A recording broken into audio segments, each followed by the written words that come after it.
उपस्थित पै पाहुणे आणि आजूबाजूच्या गावातून आलेला सर्व प्रेक्षक वर्ग, या सर्वांना विडणी ग्रामपंचायत तसंच भैरवनाथ यात्रा कमिटी यांच्या वतीनं आलेल्या सर्व लोकांचे या ठिकाणी सहर्ष स्वागत करतो।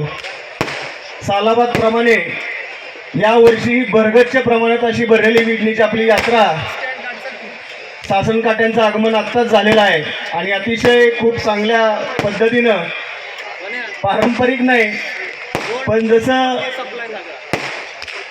डीजेची प्रथा आपल्या शिरवळच्या तिथं गाव आहे,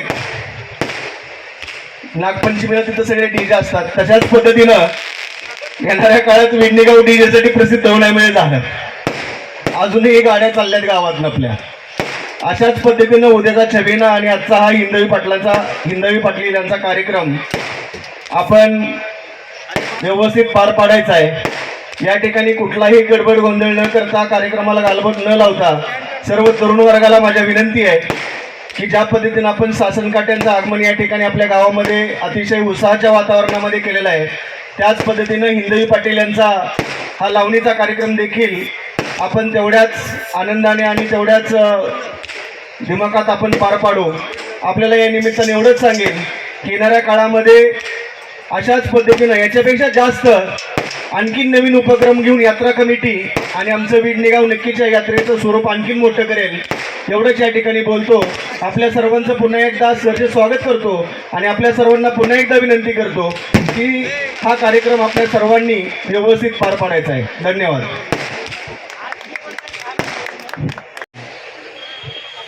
हे पहा, सुरुवातीला श्री काळभैरवनाथाचा सांग बरं मला पुढं, श्री काळभैरवनाथाचं। हे पहा, पारंपरिक पद्धतीनं यावर्षी हिंदवी पाटीलाचा कार्यक्रम आपण आयोजित केलेला आहे। गेल्या वर्षी कार्यक्रम झाला, यावर्षी तर आपल्या सर्वांच्या तरुण मुलांच्या किंवा तरुणांच्या इच्छेप्रमाणे आपण तमाशा न आणता हा ऑर्केस्ट्रा आणतोय आणि या ऑर्केस्ट्राला बऱ्याप्रमाणे गर्दी होते। मी आपल्या सर्वांना विनंती करतो, यात्रा कमिटी आणि विडणीचे ग्रामस्थ या सर्वांच्या वतीनं विनंती करतो की हा कार्यक्रम एकदम चांगला आहे। आपल्या भागामध्ये बऱ्याच ठिकाणी कार्यक्रम झालेला आहे आणि कार्यक्रमामध्ये कृपा करून कोणी गडबड किंवा गोंधळ करू नये, कारण आपण या पद्धतीनं जर वागलो, बऱ्याच वेळा आमचा असा अनुभव आहे की बाहेरची काही तरुण मंडळी येतात 1-2-3 आणि कुठंतरी गडबड करतात, त्यांच्यावर नक्कीच कारवाई केली जाईल, कारण CCTV आहेत समोर, CCTV त्यामध्ये दिसणार आहे।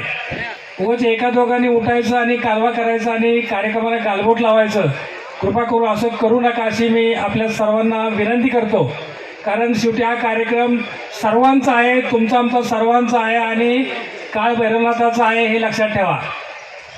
यावेळेस यात्रा कमिटीच्या वतीने 2 प्रोग्राम वेगळे राबवले गेले। एक तर घोड्यांचा डान्स, त्यामध्ये स्पर्धा घेतल्या गेल्या आणि रात्री पैठणीचा कार्यक्रम, महिलांसाठी कार्यक्रम आयोजित केला होता, तोही कार्यक्रम रात्री 2 वाजेपर्यंत चाललेला होता। महिलांनी फार मोठा प्रतिसाद दिला आणि रात्री मी महिलांना आव्हान केलं होतं की हा हिंदवी पाटलांचा कार्यक्रम महिलांसाठी आहे, महिलांना पाहण्यासारखा आहे, म्हणून खरं महिलाही जास्त संख्येने उपस्थित राहिल्या, त्यांचं सर्वांचं सहर्ष स्वागत करतो। भविष्यामध्ये याच पद्धतीनं तुमच्या आमच्या सर्वांच्या सहकार्याने आपण यात्रा जास्तीत जास्त मोठ्या प्रमाणात कशी करता येईल हे आपण पाहूया। त्यासाठी तुमचं सर्वांचं सहकार्य पाहिजे। सहकार्य म्हणजे कुठल्याही कार्यक्रमामध्ये गोंधळ गडबड करू नका, एवढीच आमची विनंती आहे। कार्यक्रमाला थोडासा उशीर झालेला आहे, त्याबद्दल दीर्घ व्यक्त करतो आणि 2च मिनिटात कार्यक्रम सुरू करावा असं आयोजकांना विनंती करतो। पुन्हा एकदा आपल्या सर्वांना आव्हान करतो की शांततेचं सहकार्य करावा। धन्यवाद। शुभकार्ये सुसर्वदा, चांगल्या विद्यार्थ्यांचा सृष्ट करेचा अधिपती श्री शंकर पार्वतीचा वार अर्थात श्री गणेश गजमुख गणनायकाला वंदन करूया। मानाच्या या हिराच्या हिरकणीचं पहिलं पुष्प वाहूया त्या गजमुख गणनायकाच्या चरणी, गजमुख गणनायकाच्या चरणी।